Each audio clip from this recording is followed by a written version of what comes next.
Welcome to the MadTrio podcast. This week we have the California Pariah, Jonathan Charney, James, the Fat Man Stevens, Ryan, who the hell is this, Preston, and the old guy. Yeah, the old guy that never seems to get named. Your enunciation sucks, John. It's Ryan, who the fuck is that? And you have to enunciate your words, John. And I was going to say the Murta to our Riggs, the old guy, Robert Charney. Yeah, no. Who's Robert? Only the DMV calls me Robert. and your wife. I've heard only when she's mad at me. I've heard that a couple of times. And that does happen.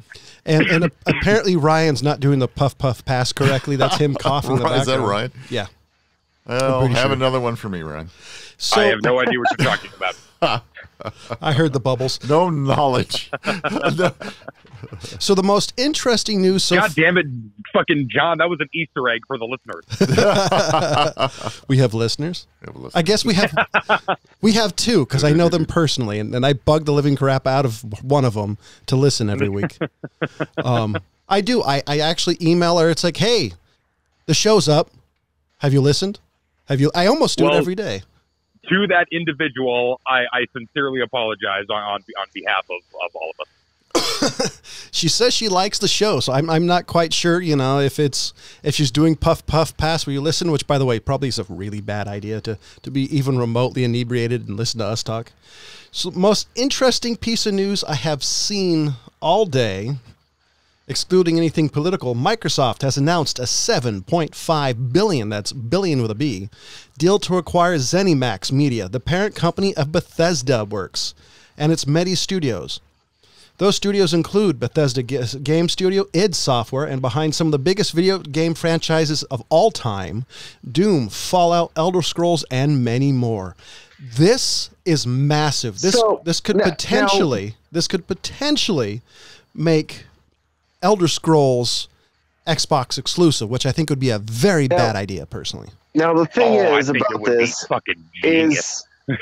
is this really not like a conglomerate move? I mean, that's kind of what it seems to me, is like just what John just said. I mean, this kind of shuts down any gaming wars ever. I mean, they pick up Bethesda. Yeah.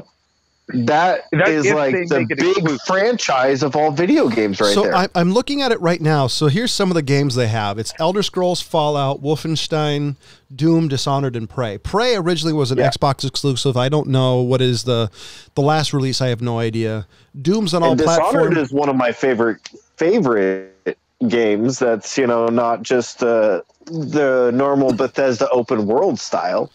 I mean, Dishonored is pretty badass. So I'll be completely honest. I would be really surprised if they close-platformed any of these games, just because Microsoft's not stupid. You may, however, I could see Microsoft making them first-party priority, basically saying Xbox gets it first, and then after, say, 6 months or so many period of time, PlayStation gets it. Now, the biggest question... Bethesda is also big into PC as well, so I'm wondering what they're going to be doing with the PC rights.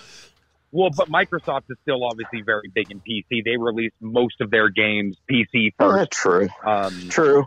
So I don't think they would lean away from that, but they don't need to because they're also a conglomerate when it comes to PCs. But as far as the console wars go, I'm thinking that they might, you know, I don't think they're going to make them exclusive, at least yet. I think that might be something that's sort of a future plan down the road, but not going to outright ban half of the fucking people or more even that play PlayStation from playing arguably the biggest games, especially from Elder Scrolls and the Fallout series. Aside from Bethesda, you have like maybe EA, especially with EA Sports, and Activision are going to be your other sort of top tier AAA title giving studios. And I mean, Microsoft essentially just took a third of the AAA title fucking throne. I think one of the things you might run up to is this deal hasn't gone through. It actually says on the GameSpot article It's important to note that the deal hasn't officially gone through yet, although the process may be more formality than anything else. So I still think you have the government to worry about, but since the government has been in one of these giant checkmark approve all mega they don't give a mergers, shit. like they did the Disney Marvel Disney deal. owns the world. And Fox. Disney and owns the world. Come on, what are we talking And about? they did the They're Comcast government. and they did the Comcast Universal deal. So this possibly is already a done deal, but this is pretty big. I mean, it's Bethesda Softworks, Game Studio, id Software, ZeniMax Online Studios, Arcane, Machine Gun Games, Tango Works, Alpha Dog, and Roadhouse Studios. Do you think this was their big move from shutting down Lion's Head Studios, which they own? Microsoft owned it, and then shut it down. But they go and acquire Bethesda to make up for that lost revenue. I think the Lion's Head just wasn't producing enough. I honestly think Fable was awesome, but it's one game. It's one game that you're paying. I think what it was is it just that it wasn't producing enough that was content that was actually worth their overhead. Now that they have this with multiple overhead, they could shift the Lionhead Studios stuff over to Bethesda or whoever, and it'd be worth the initial investment. Hey, costs. let's face it, Microsoft for the most part was caught napping when these all these gaming things are going on. Actually, if you go back to the internet, they completely missed it by 2 years.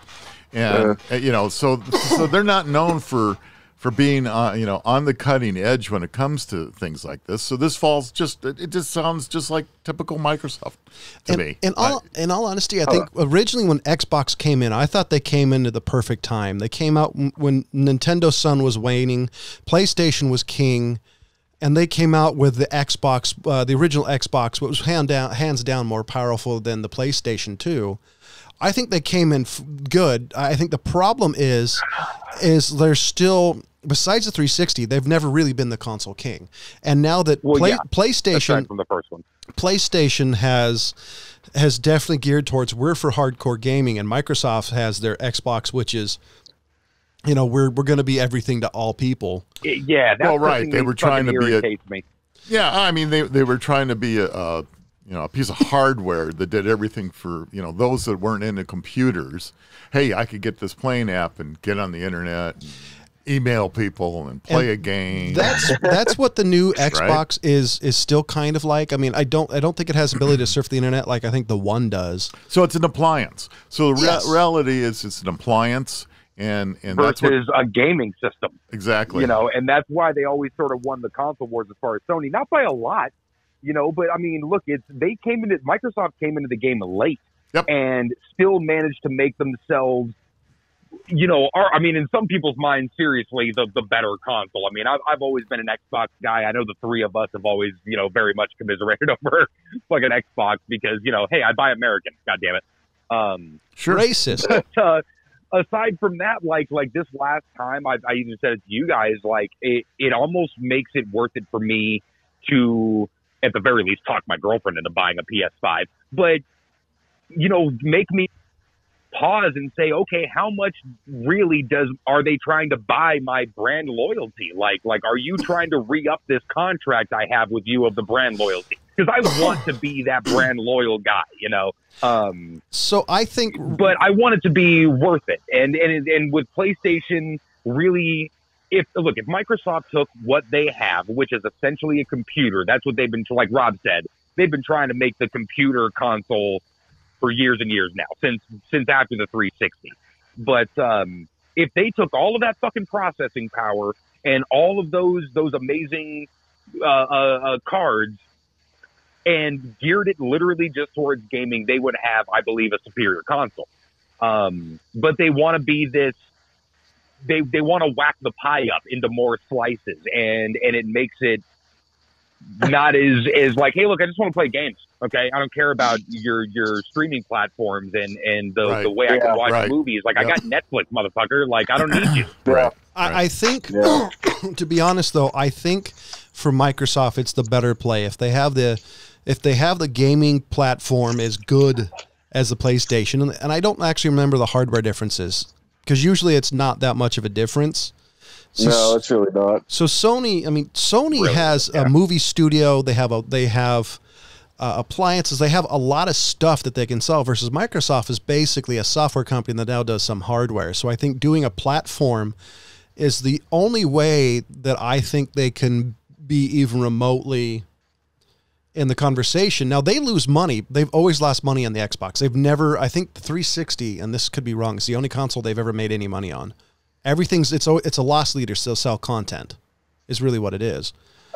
Yeah, but they're so good at the content, dude. Their backwards compatibility. I mean, look, obviously we're talking about them selling old games back to me, but it's one of the things that I appreciate about it is they basically make such a huge part of their library available. Just like, hey, remember that thing you played when you were 13? You want to play it right now? Well, I'm like, yes, Xbox, I do want to play that game right now. Well, it's even better than that, in my opinion. Like, all my Xbox games that I liked, and it's through the original, the 360, and the One, I still own. All the games I actually enjoyed, I still have. Yeah. Now, you can play, and from everything I've read, all those games I have, minus some, will still work on the new one, and in theory, it'll be revved up a little bit to play 4K. But you know what? That's the thing is even if it's not let's say compatible with the disc itself, okay, which it should be, for $15, any of those old titles, literally, I was just going through the list yesterday. For any of those titles, you can buy digitally download in about 9 minutes because they're so small compared to what's available now. And it's so worth it for just the compulsory, like, oh shit, I haven't played Call of Duty in 15 years. Of course I'll drop $10 on that right now, whatever it is. And Perfect Dark was for me. And they also, dude, I still play Perfect Dark, dude. I just got done playing Splinter Cell Chaos Theory. Yes, they have Wolfenstein. I want Wolfenstein. I don't think they have the one that my dad's talking about. The one that's for like straight up MS DOS. I don't think so. Wolfenstein 3D. I had that one too. Good. I do think. Now I'm thinking about. There's a couple of different things. I mean, sorry, I have a lot in my mind on this. I'm trying to figure out. Yeah. The benefit, though, I think, over the Xbox, over the PlayStation, is they basically said 1, 2, and 3 games are not compatible, so you only got 4. 3 I can understand because it uses the cell processor. Then that may require actually rejiggering some games or having an emulation layer if possible, which would cause some major headaches, possibly slowing down the system. I don't know. I still think I've always been an Xbox fan. Maybe it's because I started out as a PC guy and I've always kind of supported the PC realm. Plus the fact Microsoft has Azure. They have a massive cloud background that this Xbox is actually using, which Sony, as far as I know, Sony does not have the cloud computing background. That's what Microsoft does right now is cloud computing. Yeah.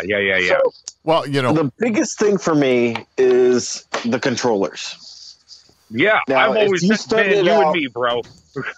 If you started out playing on the Xbox controllers, and Duke then you all the try way. to switch and play on PS controllers, it just doesn't work. Yeah, it For feels some reason dinky. it's just The button layout's weird. I don't like the joysticks where those are oriented.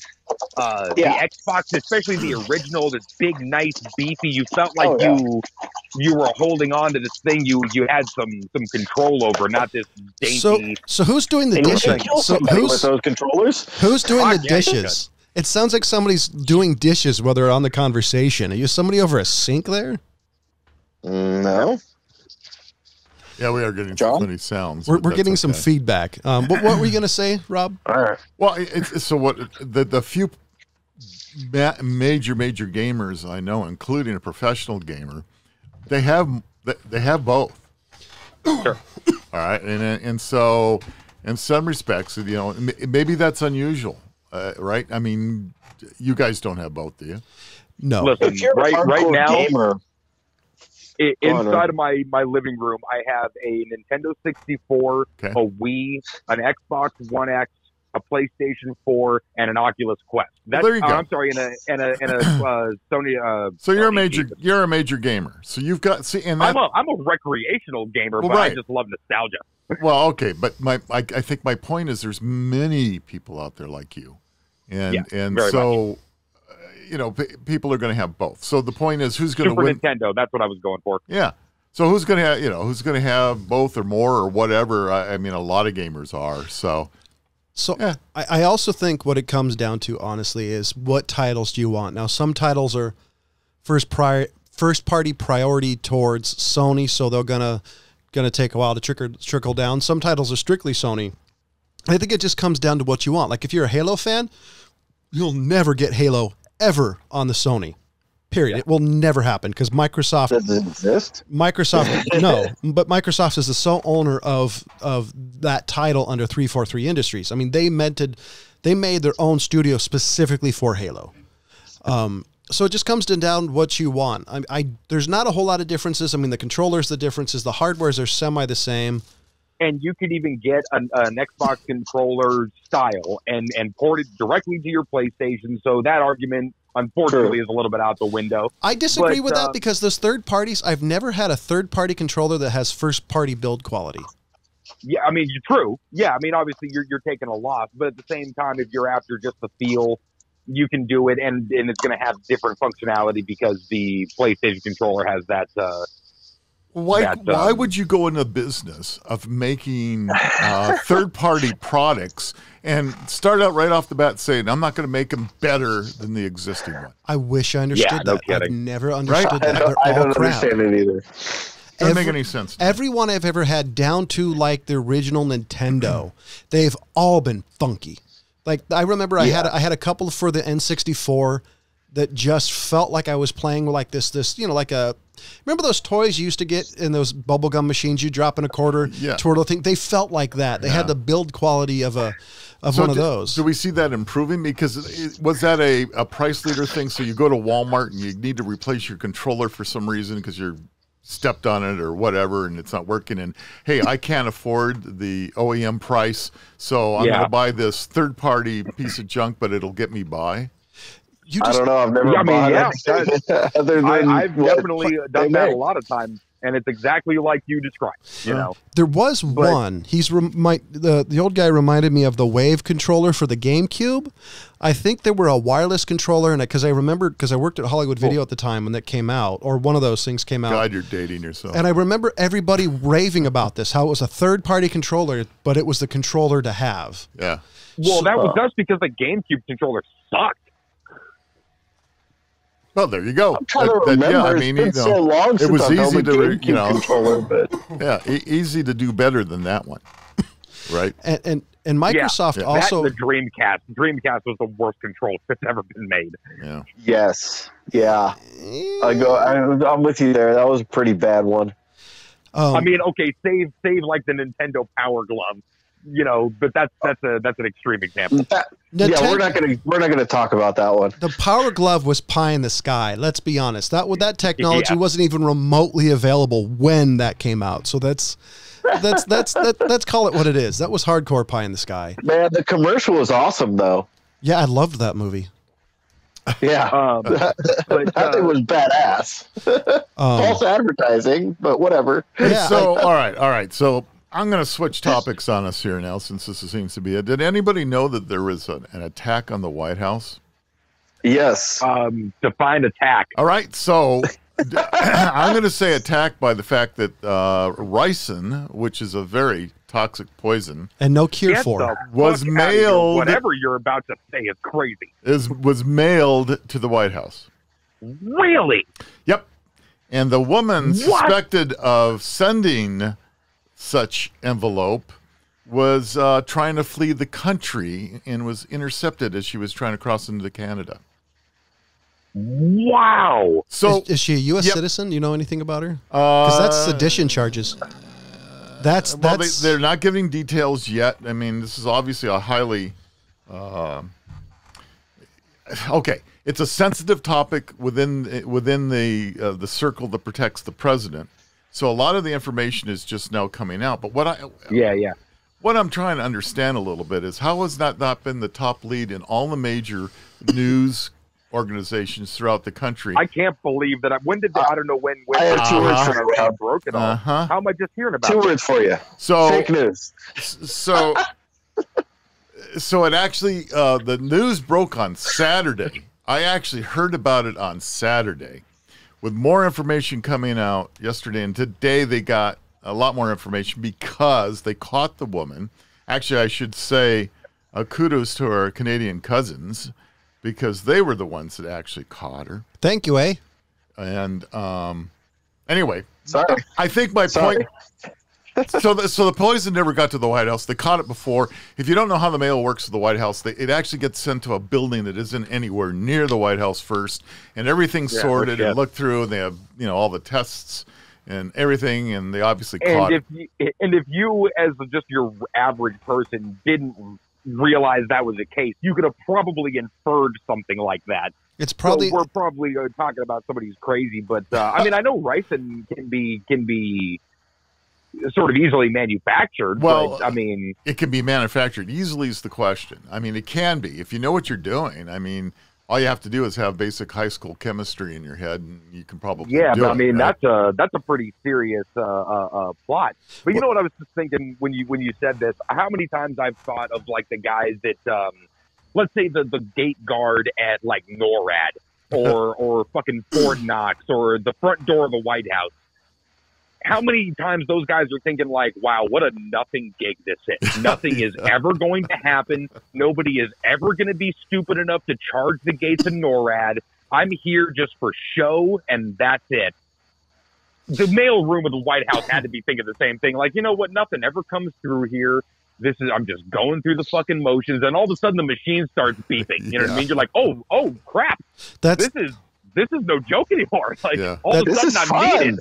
That's funny. Yeah. That's funny you mentioned that. I remember a couple of months ago when there was a riot in front of the DC in front of the White House. You started hearing trickle down reports how there's snipers, like they placed snipers all over the Washington White House area, and there were like it was funny. It's like the first time you started hearing like kind of how many military people in the White House, and you heard some guy say on the news report, lethal force is authorized. And you started hearing people go, hey gentlemen, maybe it's not such a good idea that we jump over the gates of the White House.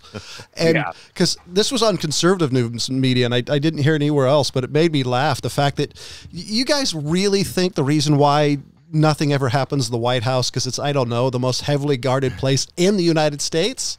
I mean, all of Washington, D.C. is a no-fly zone unless authorized. Yeah. And it sucks because the guy at the gate or whatever it is, the high-value target kind of position, it's not like you can get the 60-year-old retiree to stand there. You have to get a guy that's young and in good shape because the image is part of the deterrent, right? But that guy's got to be thinking like, you know what? I could be out actually doing some shit. I can be doing anything. I'm just standing here. No one's ever going to come near this door. Well, all I'm doing is going to stand here for the rest of my life. That's probably true for anybody that's ever stood at a station, whatever it may be, if it's military, private, law enforcement, it doesn't matter what it is, and you've just been sitting there all day long and nothing comes by your way. Yeah, probably. But at least in a lot of places, you might have this idea that, hey, you know what, something could happen here. Like, you know what, it's not unlikely that people come at me where I'm guarding currently, but the White House is like nothing is ever going to happen. Well, I don't know. See, so being in the Secret Service actual uniform police division is a badge of honor because you are one of the better of the better, or the best of the best, however you want to say it. But not being used for what you could be, you know, like I could be doing more. So this wasn't exactly John Malkovich and in the line of fire type of person, you know. I don't think this person thought too far ahead, and so they were clever enough to, hey, I got ricin, and then like, wait a minute, I know, let's send it to the White House. I mean, they may have had an easier job sending it to the Speaker of the House in the White House.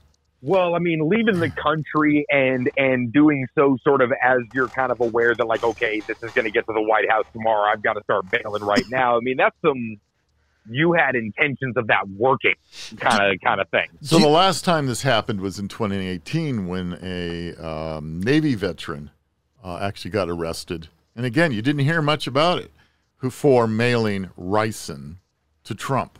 And actually it had, Mr. President Trump. Yeah, here we've got some powder for you to inhale. So I guess one question is this isn't exactly like a Russia you have Putin poisoning a Confederate. Well, how are these guys not? And I honestly mean it. These guys are they not professionals? Are they getting bribed by somebody? Because I don't know. I think you've got to have some mental issues going on in your head to think that you're going to be able to get this past whatever filter there may be, right? And these guys if I'm a Russian spy, that's kind of might be the person that I'm looking for. Well, I mean, this is like the, like you kept hearing when Obama got elected, you kept hearing in the news media, oh, the Ku Klux Klan is going to kill Obama. And I'm like, that is never going to happen. I mean, the car he drives in is a fucking tank. The White House is beyond secure. And like in an episode of Jay Leno on one of the Top Gear, Jay Leno, one of the guys asked him about having Barack Obama on, and he said every cell phone within 60-mile radius of the president is listened to.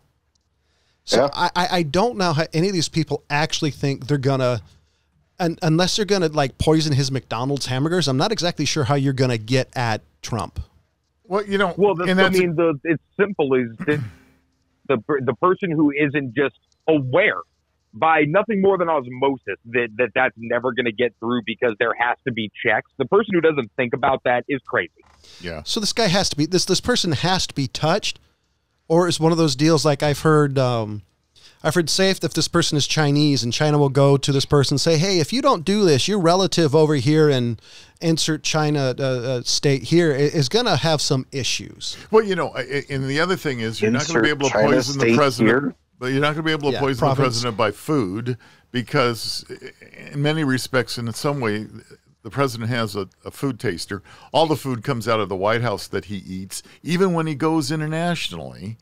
And he doesn't just pick up a cup of water that's, by sitting by Putin, because who knows, you might have some kind of nerve agent in that since he's known to use that. I'll be honest, when it comes to this current president, it'd probably be better just to wait for him to have a heart attack the way the story I've heard him eating.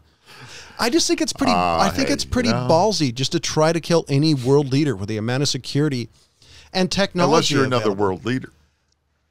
Yeah. Because Putin could probably get it done. This is true. Yeah, he wouldn't have tried it that way. No, he wouldn't have.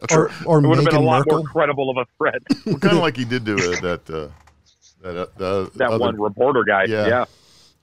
So he's done that to a few guys, reporter people and whatnot. But he goes with a nerve agent. I mean, he goes right for the nuclear option. Unless you're a doctor, you have a tendency to fall out windows.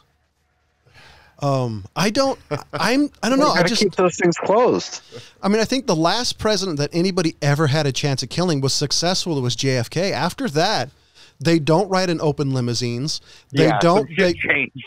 Like in the movie In Line of Fire, you saw the president come through the tables. They don't do that. There's like a velvet rope line with security. And I don't know how no overhead sight lines for the president ever. Yeah, these are some of the smartest people in the world coming to like level of protection. The fact that this person even thought you could do that is kind of amusing. And then flee to Canada. Well, hey, apparently she had some kind of relationship going on with RMC. Wouldn't it have been better to drive to Mexico? Because Mexico is not exactly our biggest fan. Well, we're going to find out more about this, but I think my biggest point about this whole story is that anybody hear it? I'm looking at it. Yeah, there's my point. I'm going. It was the most covered up, quiet thing I've heard, and if it. Trump, you think Trump would be out there tweeting it the minute he heard about it? Survived an assassination attempt. Probably said, Biden tried to poison me. So let's throw a pool together. What country do you think this person's going to free? I'm going to say this person's probably Chinese or has a relationship with China somehow. Oh, great! Now we're going to get up to China. What's fucked up is that all I thought was a Karen. This sounds like some Karen-ass shit to do. Okay, that's hilarious. By the way, if it was really just a Karen, that right there that's the #1 spot. Nobody's going to top it. That Karen. She was pissed off. Sure. She was so pissed off. She found ricin and mailed it to Trump. Holy shit! That's Karen for you. That's man. where I'm at. So reading more into the story on this one. The letter actually originated in Canada. So this person was a Canadian wants to get rid of Trump. That's pretty funny. So I'm sorry. They mailed it internationally? I guess so. Wait, they mailed ricin internationally? Well, I mean, you Is know, that from Canada, United States, I don't know how international it is. They walked across a border, but That's true. That's a damn wow. So I still think this person's probably Chinese. I don't think they're Canadian because, well, not all Canadians are nice because I've met a few that were kind of dickish. that's true. I have too. So that's could be They were French Canadians. Yeah, Okay. you got that right. or they're from Paris. I've met a couple of people who were Parisians were assholes. I don't want to. I mean, we might have a listener from France, so I don't want to lump them all together. Well, so let's be honest. So I've actually talked to French people, and I said, yeah, I went to Paris, and they're kind of dicks, and like their comment was, they're like, yeah, Parisians are kind of special. Yeah. So I don't think I'm going any new territory there. Yeah, I'm not gonna take fucking responsibility for what people in like Kentucky do. Like, hey man, that's Kentucky, bro. That's okay, right. They're playing to a fucking beat of their own drum over there. Banjos. Kentuckians. It's banjos. Lots of banjos. Florida. Like I'm not gonna own Florida as an American. Oh, that's hilarious. That's where you're gonna retire, Ryan. Yeah, right. Yeah. Isn't that interesting? Everybody says, they want to retire to Florida, but, you want to go to some place that gets blown away every couple of years by a hurricane. I think that was they have a death wish. The retire in Florida is straight up East Coast shit. I think that's people who lived in minus 40 degree winters way too long, and they're like, I'm going to a place where it never snows. Exactly. They're snowbirds. They're getting the heck out of all the snow, and they go to Florida. Yeah. So, and for a lot of New Yorkers, California is just off the list. So Florida, they just get to own Florida. So it's like people living in Tornado Alley, and you meet them wherever they may be. You meet them and say, "Hey, we're from California," and they go, "Gosh, aren't you worried about the earthquakes?" And it's like every freaking time, yeah, every time. It's and like the conversation I've had with these people, I told them we do not have such a thing as earthquake season. You have tornado season. You're insane. The closest thing we have in Northern California is fire season. Yeah, well, so but it's and that's only in the past 20 years, and that's easily to get away from. Oh, fire, move! It's not like it just goes. Let me put earthquakes in perspective. Okay, for those out of our area. That's right. 3 days ago, at about 12:30 at night, there was a 4.8 or 4.9. I'm not going to look it up, but it was between 4.8 and let's say 5.1, somewhere right in that region. Earthquake epicenter about, let's see, as the crow flies, I'm gonna go with about 11 miles from here. Okay. So you got a nice little jolt. 11 miles. You don't wake up. That's a 2-hour drive. Let's say it was about 4 to 5 seconds long. It wakes me up. I lift my head up off the pillow. My girlfriend's in the other room watching Gilmore Girls or something. I listened to see if she said, "Hey, I'm trapped under rubble." She didn't say anything. I didn't say anything. I went back to sleep. Yeah. My head rose off the pillow about 11 inches. That was my reaction to like a fiver. Hey. Which is not really a. When you live in Southern California, yeah, I got totally used to that. I mean, it was it's just no big deal. I mean, other than the few big ones. So there was the 94 quake down here in Northridge, which is about 40 miles, but that was a good 6.5. So do you guys 6.6 something like that, and that fucking went on for a minute. Yeah, that got me up. So you guys remember the movie Independence Day? Yeah. So there's a scene at the beginning of the movie with Will Smith and his girlfriend in the movie.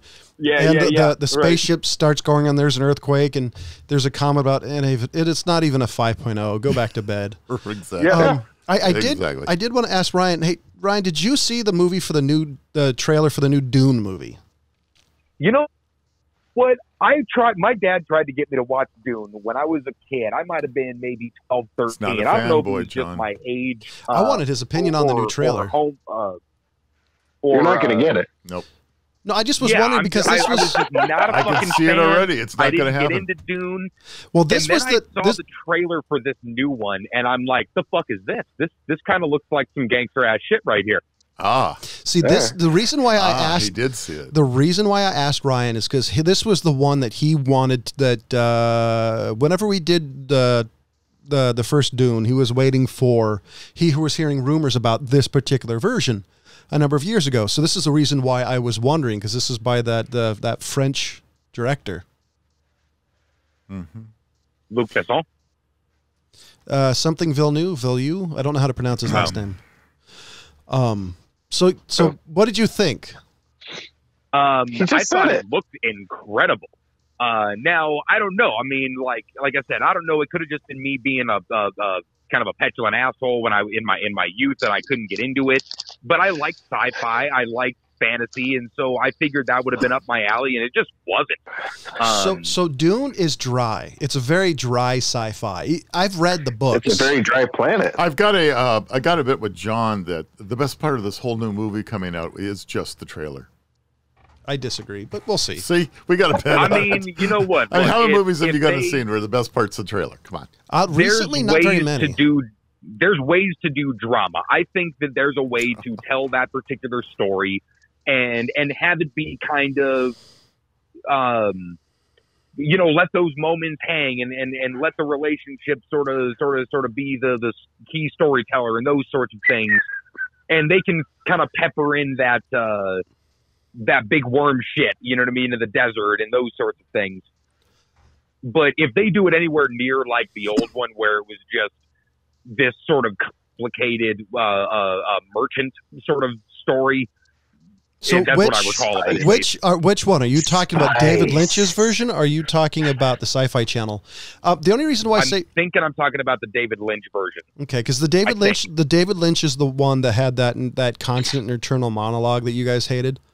Oh, I think that is the one I'm talking about. So I have to admit, like I'm a big fan of Dune. I'm a big fan of Dune, but it's a very dry book.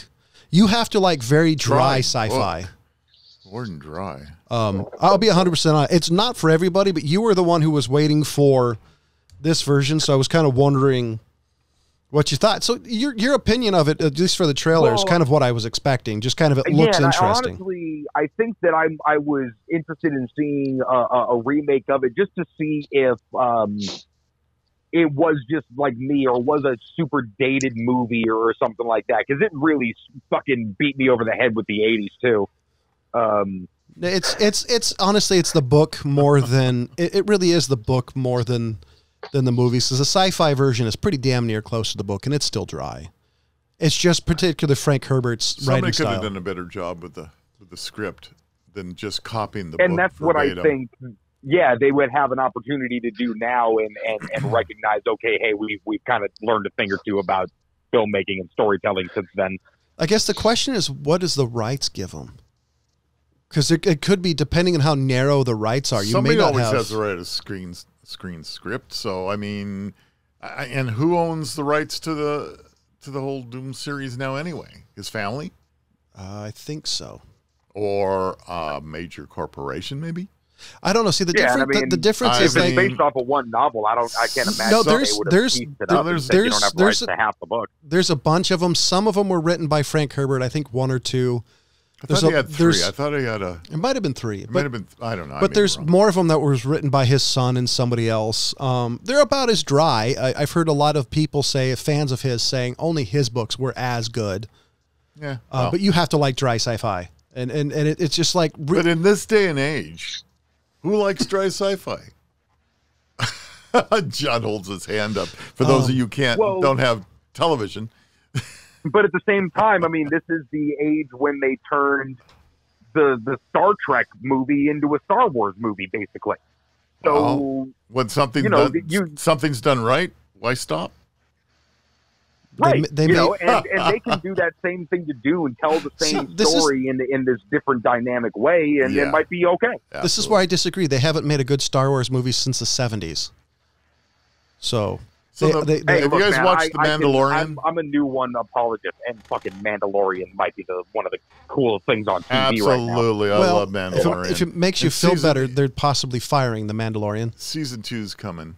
The guy who plays him was kind of complaining that he wasn't getting screen time. So the Mandalorian, the story I've heard is the Mandalorian may be exiting the Mandalorian. Well, the guy that's in the suit who wears the helmet, you don't see his face, so anybody can play him. Yeah, that's pretty much what they were saying, is the guy who's in there is never actually in there. Right. So the headline was, the Mandalorian may no longer be in the Mandalorian. He does the voiceover stuff, and so and you got to remember, they're kind of a cult. See, the thing I don't... So they could easily replace him. Well, the thing I don't understand is, why didn't they get somebody who does ADR for anime, or something like that? Because these people who do that stuff have an amazing, like different voices and a range they can do. Like Tara Strong, if you ever see the stuff she does a ton of cartoons. They could have easily found somebody better. I can't believe that. Is it Oscar Isaac or no? Paul. What the fuck is his name? Mandalorian. You're asking the wrong person. I've seen it, but I don't know. know. I can't think of his name. Yeah, I know I who he is. apologize because I really like that. Yeah, dude. he should be. I can't stop thinking Pablo Escobar. That's because that he would be played funny. in the Cocaine Guys, dude. He was the one who played in the drug series about Pablo Escobar. Pedro. That's what yeah, Narcos. He was the cop. I want to say Pedro Pascal. That's it. That's it. Right. Yeah. Last name is Pascal. Okay. Right. I can't believe that he'd be complaining about such a cushy fucking gig. Yeah. Yeah. No kidding. Huh? Like, dude, you're getting top billing. Your voice is all over it. You got easy days. This is a working gig. You're getting that Disney coin, and you don't have to do a whole lot. So maybe he's worried about the visual part of it versus, like some people who do a lot of cartoons, you couldn't, or a lot of voice acting. You know what? He's getting a friggin' paycheck and a good one to boot. Shut the heck up. And not to mention, dude, you had to have known. This is why I'm almost in a little bit of disbelief. It might be disingenuous reporting, because you would have known going into that. If I sold you the script of fucking Mandalorian, I said, okay, you're going to play the key role. Would I have to explain to you that, guess what, we're probably not going to show your face? Yeah. I mean, like, I would bring it up. There's the problem. Like, hey, maybe, by the way, you're not going to really be on screen a lot. You brought up a good point. Maybe this guy never bothered to watch the movies and has no idea what the character is before he walked into it. Well, he had to have been told what the role entailed, and they would have told him, he would have read. By the way, this is the character. If he didn't know Boba Fett, he would have written the script. He would have read the script and said, "Oh, I take my helmet off," because in it they're saying, "Okay, he walks 12 paces, takes his helmet off." He doesn't understand that the scene cuts away from the fact that they don't show his head. They're not right. And so maybe he thought he was going to get more. I don't know. So here's they've hold on only real done quick. the one season, and they slow played showing his face in the first place. I think now, second season, they're going to get a lot more of that face in there because we've seen it. So they were burying the lead in the first one. So this is from the Sun.com, so Sun US. It says the Game of Thrones actors who plays the title or character of the Disney Plus series, which returns for a second season next month. However, insider Grace Randolph has now claimed Pedro, 45, has became difficult on set while filming the new series. Oh, of course. His bone of contention was reportedly his desire to have some scenes without his mask, which for Mandalorians don't take off in front of other people. According to We Got This Covered, she claimed, while filming season 2, Pedro Pascal wanted to have some key scenes with his helmet off. The Mandalorian creative team wouldn't budge on this, so Pedro Pascal, from what I've heard from 2 sources, now frustrated about this and also was pretty darn uncomfortable in the suit on the set, so he became difficult. Which, by the way, if you've seen the original Boba Fett costume and the shit that the original Star Wars actors were in, most of them were uncomfortable. Ask the motherfucker who played C-3PO. Yeah. Yeah. Well, actually, he liked it. Anthony anyway. Daniels. Nope, that's because he was railed like heroin chic, and you can't see through the C-3PO's I just eyes. saw an interview with him not too long ago. Probably an R2-D2. He really loved it. Oh yeah, no, you loved it. Loved it. But He really did. It was very uncomfortable though. Well, but so you get used to it for you get a nice fat paycheck. Just take But it. yeah, I mean, look, come on. all of this stuff about Pedro Pascal could be simply that guy having a bad week. You know what I mean? Hey, man, I had a rough one on set, and I was just kind of voicing my frustrations here. Yeah. And it's all going to be back to normal. Somehow I doubt dude's going to leave the show over creative differences like that, Well, Jon Favreau hasn't complained. There hasn't been any major stuff from what I just read, have actually come out. But I could see it if you're an actor and you're basically your whole thing is your physical presence. I could see wanting a little couple extra scenes with your face in it. But on the other hand, this is Disney and this is Star Wars, this is one of the biggest franchises in all time, right next to Aliens and Star Trek. It's probably one of the biggest franchises in the history of cinema. The dude can get over himself. And they're really trying to curate the new canon as best they possible without having those sort of gaps in continuity and things like that. So, but I understand that, like, hey man, maybe we can get a couple more alone scenes or figure out a reason why my mask would be off in front of somebody, kind of thing. So have you seen so is it 7, 8, and 9? Have you seen all the new ones? The movies? Yeah. Yeah, new. So I've heard, and I don't know how much is true because I can't really trust you see on the internet. Disney's trying to figure out how do you fix the 7, 8, and 9. How do you? Because apparently some people feel that it pretty much just killed Star Wars. Well, I don't think there's any way to fix it, and people have said that about like all the other ones before. Generally, well, so what do you think? Because I haven't had a chance to see him. Does it actually kill it ends? Spoiler alert! It kills the Skywalker. What do you mean you haven't had a chance to see him, dude? I'm fucking really busy. He doesn't want to watch them. Oh, I don't have time. I just heard I don't want to watch those movies. No, I literally just don't have time. Blah, blah, blah. If you wanted to watch them, you would have watched them, John. Dude, I've just recently seen stuff that came out 4 years ago. I don't have a whole lot of time. Stop arguing about truth. It's not real flicks reviews anymore, guys. So keep living with your alternate facts. So the question is, because the Skywalker saga has ended, and so so do you think that they can continue after this, or do you think the last couple of movies screwed up the series? It didn't screw up the series, but it ended the series. It ended the Star Wars, as we know it, sort of saga. But I mean, dude, how much canon is for them to draw off of? I mean, I know they're going with their own thing, but they have so much lore and so much universe to explore that you get to do things like the Mandalorian or the ill-fated Solo, which was not a great movie. Well, the biggest issue is if you're going to go by the original canon, is most of it involves one of the three. So I guess that's the question is, they would basically have to start off from scratch, which is fine, but... No. You know what? If you took the movies as entertainment, as I did, I'm not sitting here picking it apart like you guys did, but if I took it as entertainment and I watched them, I loved them all, including Solo, just because I'm a fan of that.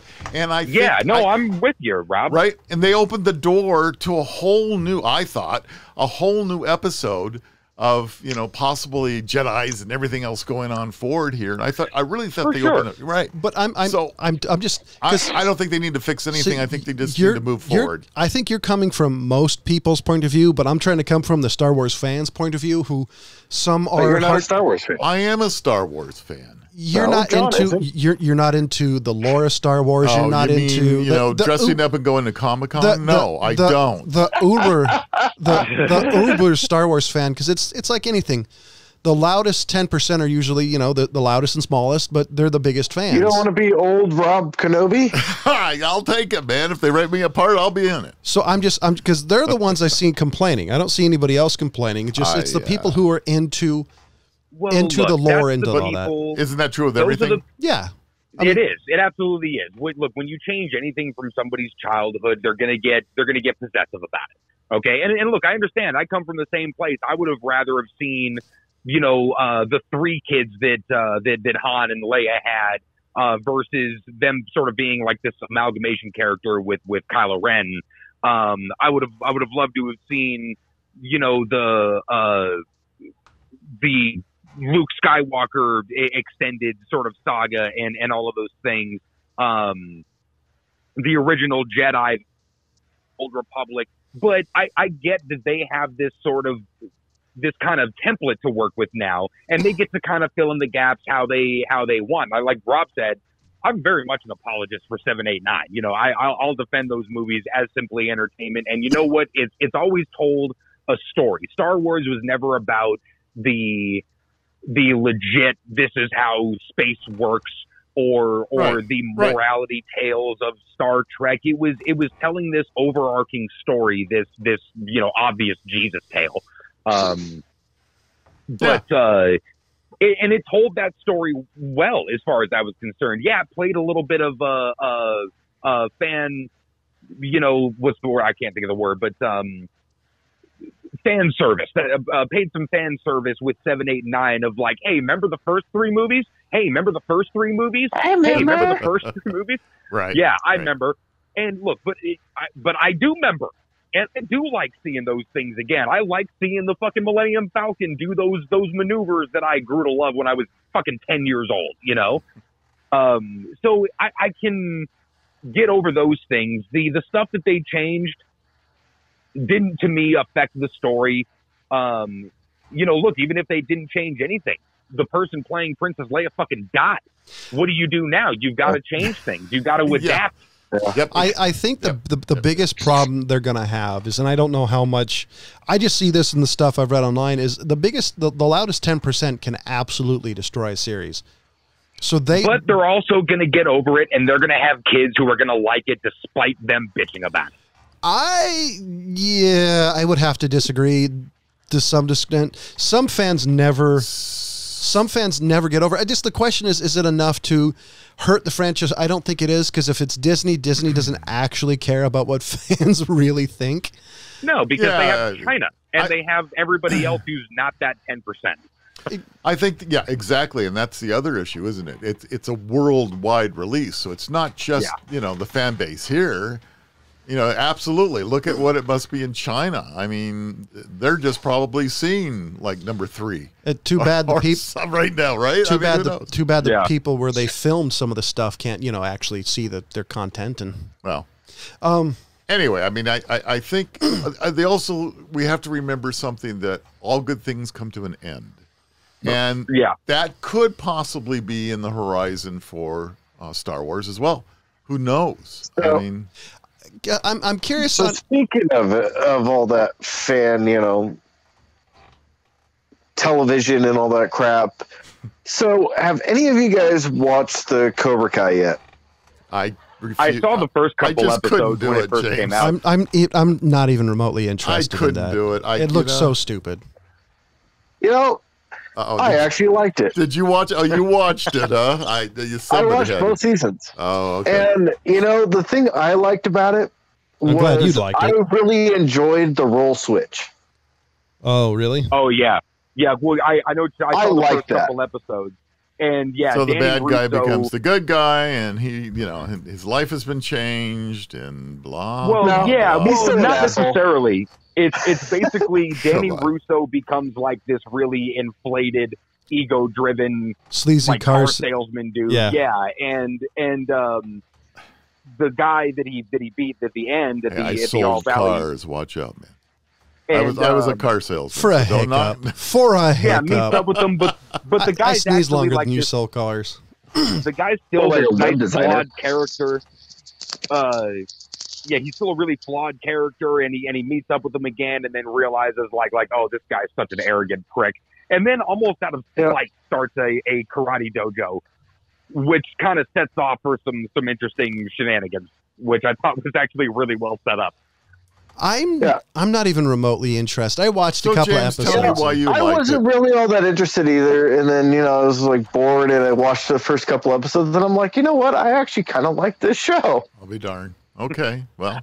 Yeah, but I mean, it wasn't what I was expecting, which was all campy bullshit, and basically what Ryan was just saying is, the member berries of, do you remember this and this? And it really wasn't that. And that's what I enjoyed about it, was the fact that it's not all remember this and that and all this. There is that, of course. There's the, a little bit of reminiscence of Miyagi and some movie clips every so often for basically people who were not born in the 80s and basically watched the movie just by osmosis. But yeah, I actually kind of enjoyed it. I was just wondering if you guys ever watched it. I was not a big Karate Kid fan, honestly.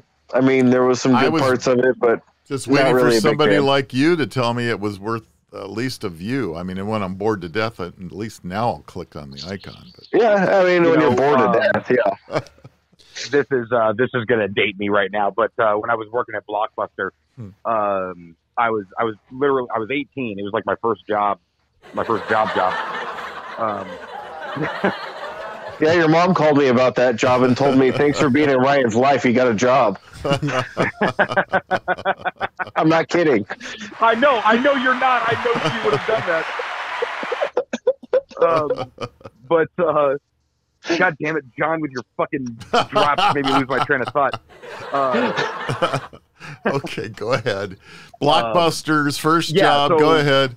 When I was working at Blockbuster, I was standing there at the counter, and this guy comes walking up, and he's holding a VHS tape. This is back in the 1900s.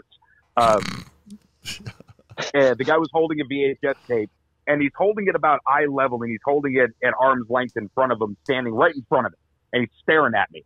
And he would look at me, I would look at the box, and he'd look back at me, and he'd look back at the box. And finally, after like 10 seconds, he's just like, do you realize you look exactly like the Karate Kid? Oh, shit. When I was 18, if you looked at the cover box of fucking Karate Kid, that is exactly what I looked like at 18 years old. The guy turned the box around. Didn't you tell him? Didn't you tell him you were? Yes, absolutely. That's me. That's the whole reason I'm working here at Blockbusters. That was that great a hit. Yeah. Yeah, I already burned through that Outsiders money, so here I am, you know? Yeah, already, right. I don't have a career any longer in Hollywood, so I'm sitting here working. You know that Karate Kid 2 money? Right up the nose, buddy. You should have said, nah, I was the star of Karate Kid #4. Oh, Lord. That'd have been... Yeah. You could have had so much fun with that guy. I like the Jackie Chan version of Karate Kid. No, I was just, honestly, I was just shocked on how much he was right, because he... Yeah. You know, look, I don't spend a lot of time staring at myself, but he turned the box around. I'm like, oh, shit, man, you're right. Actually, Karate Kid #4 was starring Hilary Swank. Right. I got the joke. James didn't. I was ignoring you. Well, I think that's pretty damn cool. Of course, you didn't realize at the time. Now you're just waiting for the second person to walk in to say that, so you could have played off of it. Exactly. All you have to do is gain a little bit more weight, and you may look like him now. Well, I'd have to shave, and that's not going to happen. It's simply not happening. So I say somebody at work said the beard is the push-up bra for men. Yeah. I mean, dude, god damn it, that's not true. Wow, and Rob just trimmed his. Yeah, I just hacked. Yeah, I did. I hacked most of it off. Well, now I'm going to have to wait for it to grow back. So. So did you guys hear that Peanut Butter's Cup, Reese's Peanut Butter Cup, is going to be releasing a new type with chips in it? Go ahead. With chips? With chips? Potato chips, yes. Potato chips. Potato chips. That's gross. So it'll be peanut butter, chocolate, and potato chips. So it's like a salted chocolate with a crunch. Yeah. Oh, yeah. Okay. I could go for that. But the thing is Peanut Butter Cup already has salt in it with the peanut butter. Oh, so. But I was reading reviews on people that have tried it. They're saying that it's really good. They want more chips in it, though. That just sounds gross. So not enough that's chips. Where I'm at. It's stunt food. I'm thinking it's like fair food is what it kind of seems like to me. It's like, okay, you're just gonna make something. I'd rather have that gigantic turkey leg instead of that. If I'm going to walk around in fair food, give me funnel cake. Hey, you know what? Before we end this thing, I'm going to get off your food for a second. Did anybody watch the Emmys? Nope, I refuse to watch any of them. Yeah, none of us. I watched the first 10 minutes and thought it was so bad that I couldn't go any further. Which was the one with Ricky Gervais? Oh. That was the Oscars last year. Because anytime he's hosting any event, I watch just because at least it's going to be amusing. Was fantastic. Oh my God, that guy burned it to the ground. It was the most amazing thing I've ever seen. Yeah, I agree. I watched it from cover to cover, so to speak, and he was fantastic. He did it solely for he would never be asked back. And that's what he said the whole time. He says, this will be the last freaking time I'll ever be asked to do this. And he goes on. Oh, man, but it was just, I mean, to the shock and awe of everybody. I mean, like, there was a few people that kind of got what he was doing and were taking it with a grain of salt. Right. Yeah. And but the amount of people that thought he was like joking, oh, this is some elaborate joke that he's doing, slowly realizing, oh my God, this guy's dead fucking serious. My favorite reaction was Tom Hanks. And he was drinking through the whole thing too. And it wasn't, I mean, he was, by the time the show was over, he was plastered and didn't care what he said. Even though he didn't care when he started, right? During it, you guys got to watch it back and look at Tom Hanks's reaction, because he does this kind of his puffs up his cheeks and goes, yeah, it was very much just like, okay, he's gonna just keep doing this. Yep. Okay, all right, Ricky. You sunk my battleship. Yep, it was fantastic. Best Oscars ever. Yeah, I have not bothered with the Oscars since like 2001, 2000. I think it was 01, 02. I think the internet Ryan and John both know, because they know which Oscars I'm talking about. Yeah, I do. Yeah. I kind of miss the mystique of celebrity, because I think the internet kind of killed it when I was interested not only in the movie but in the celebrities, and now you get to kind of know them and you realize most of them are vacuous assholes, and that it just doesn't interest me. I mean, there's some legitimate people I think are kind of cool what you hear about them personally, but generally, you know, I don't really give a damn. And what the Oscars and what all these other award shows they usually pick are most of the time aren't the ones I thought deserved it. Well, here's the problem. And I think many people would agree with me. You watch the Oscars, the best movie pictures or the best supporting actor or whatever it may be, and they say the name of the movie and you kind of go, I never saw that movie. Yeah, I never saw that movie. What are you talking about? What was it called? And you'd have to look it up to try to figure out what they're talking about. And it was so obscure. So many of these things that won, movies that won, and even some of the actors that won, you're kind of going, what? Who's that? Yeah, well, that's where me and James kind of drew the line when Russell Crowe lost out to, I think it was, what movie did he lose out to? Training Day. Right. So Russell Crowe. Beautiful Mind versus Training Day. I'm sorry. Now, okay, hold on a second. Now, Beautiful Mind won Best Picture, but Russell Crowe got flat out fucking snubbed with losing Best Actor, which drove me up a goddamn wall. Yep. Well, I guess nobody ever said it was fair, huh? But that was, granted, that was the Oscars. That's a joke. The Oscars are a joke as far as I'm concerned. What it is now, but that was the Oscars where most of the people who won were black nominated. So a lot of the people who won Oscars that year were African American. Now, I have no problem with that. My problem was the fact of whether or not it was based on their performance. Well, I think was. That's going to be the question going forward with a number of the award shows, because unfortunately we don't reward just pure talent anymore. It has to be maybe that people are looking for a deeper meaning or deeper message. But we're talking movies here. We're not talking real life, right? Exactly. And so I don't know. It'll be what it'll be. I can't come from. I'm an old white guy. All right, I'm an old white Jew.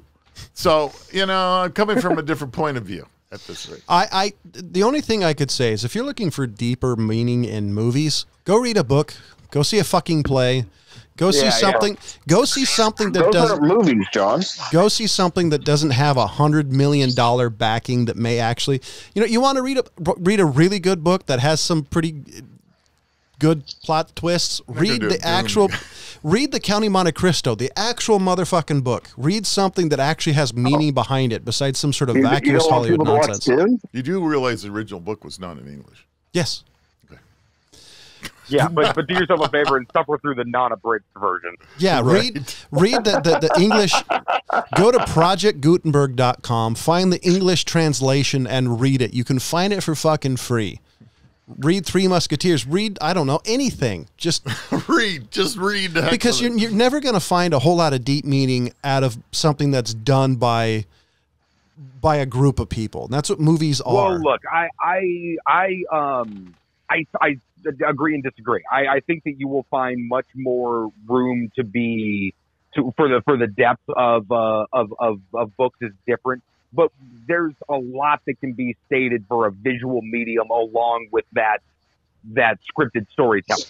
You know, you infer a lot just as a person witnessing another person go through the motions of something. You know? I think that the issue is the fact that films are generally done by committee, and versus a book, right? Which is not always a bad thing if you have the right committee.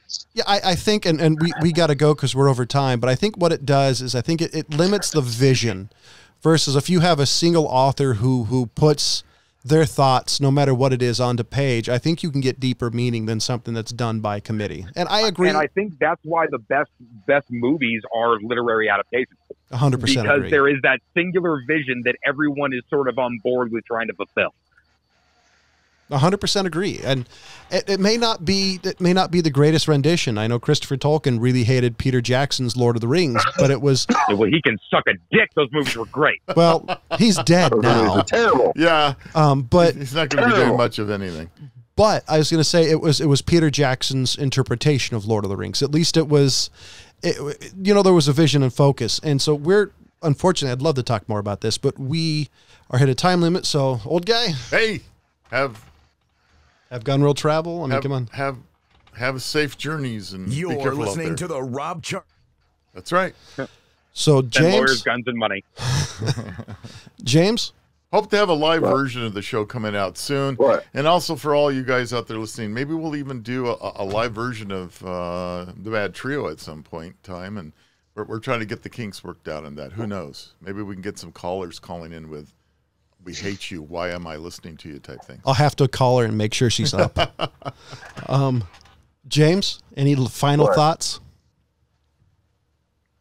Yeah, okay. I guess not. Crickets. Where's the crickets? Ryan, do you have any final thoughts, Ryan?